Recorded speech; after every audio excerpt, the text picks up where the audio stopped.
Você falou que o início, né, vamos dizer assim, a origem do integralismo, ele teve uma proximidade com o fascismo italiano, né? Hoje ainda existe essa aproximação de pensamento ou é completamente diferente o pensamento? Hoje tem alguma relação com o fascismo? Então, essa pergunta também é extremamente esclarecedora, né, para a gente colocar os pingos nos is aí, né?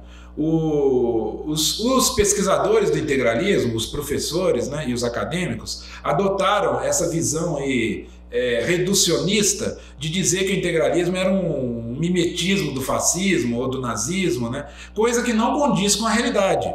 Por quê? Porque o movimento integralista, a ação integralista brasileira aqui, tinha alguns pontos em comum com o fascismo italiano, ou mesmo com o nacionalsocialismo alemão, ou com outros movimentos, até com o comunismo.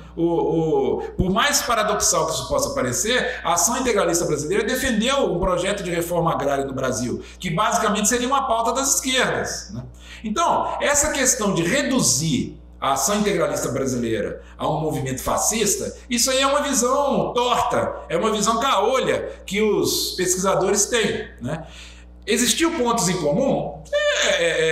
Você tem pontos em comum entre o PT, com o PMDB, entre os partidos políticos, isso é óbvio, né? Agora, dizer que a ação integralista brasileira foi um papel carbono do fascismo, aliás, essa própria definição, né, de colocar a ação integralista brasileira num balaio fascista já está errado, porque fascismo só existiu na Itália. Fascismo só existiu na Itália. Do fácil italiano, né? É feixe, né? É o feixe italiano. Então, fascismo só existiu na Itália.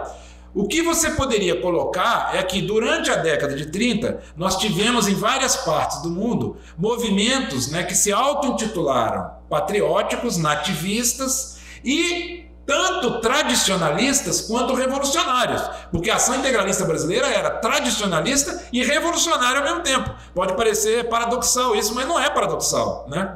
Então, a ação integralista brasileira está inserida nesse contexto, tá? Você teve na Inglaterra o movimento também do Oswald Mosley, você teve na Romênia o movimento do Cornélio Codreanu, você teve na Espanha a Falange Espanhola do Juan Primo de Rivera, você teve na França o movimento do Charles Maurras. Então você teve vários movimentos que se auto-intitulavam patrióticos, nativistas e que depois foram classificados como fascistas. Isso aí é uma ideia tacanha, é uma ideia absurda, é uma ideia medíocre. Isso é uma ideia medíocre, não existe isso daí, né?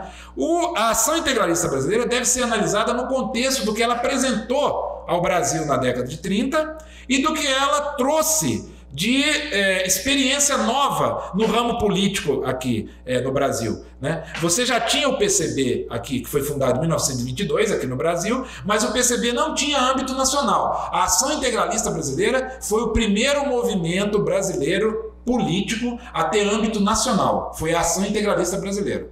Agora, a mídia não fala sobre isso. A mídia de massa, os canais de comunicação não falam sobre isso por quê? Talvez medo. Porque tudo aquilo que se coloca como patriótico, nacionalista, nativista, né, e revolucionário dá medo no sistema.